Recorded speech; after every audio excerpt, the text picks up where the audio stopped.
Were served Wednesday in the city of Indio, but a lot of people are wondering tonight why that's not happening in Coachella and other cities in the valley for that matter, plagued with gang violence of late. KPSP Local 2's Arthi Nehru joins us now in the newsroom with a breakdown of which cities in our valley have these injunctions in place. Arthi?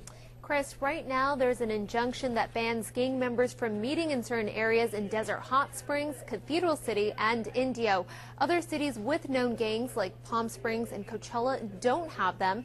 That's partly because these injunctions are very time-consuming and difficult to get approved. Riverside County's largest gang sweep this week, resulting in more than 100 arrests, has some feeling safer on the streets, especially with a gang injunction in place in Indio now to keep known gang members from even talking to each other in a designated safety zone. It'll be good if they have perhaps one in each city. That way we can get rid of gang members' activity for the most part in the valley. That seems to be very successful when they do that. It was in Desert Hot Springs. But there's a reason why gang injunctions are not in every city. This is how it works. First, local police chiefs let the district attorney's office know there's a gang problem. Then a thorough investigation is done where it has to be proven to a judge that a gang is being a criminal nuisance in an area. We plot out all of the crimes that they've committed.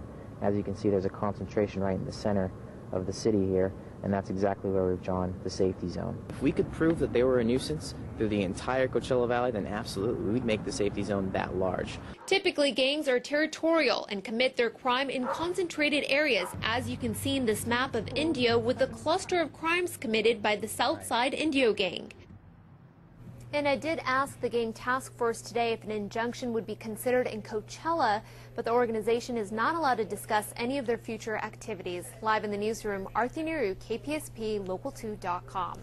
Arthi, question for you now. These safety zones, is this actually solving the problems of the gangs, or are they just moving out of those areas into neighboring areas?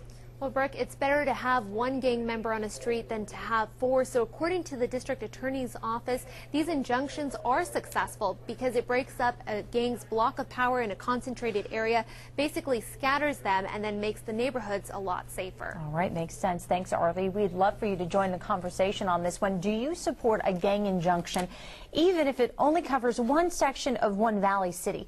Log on to KPSPLocal2.com to vote. And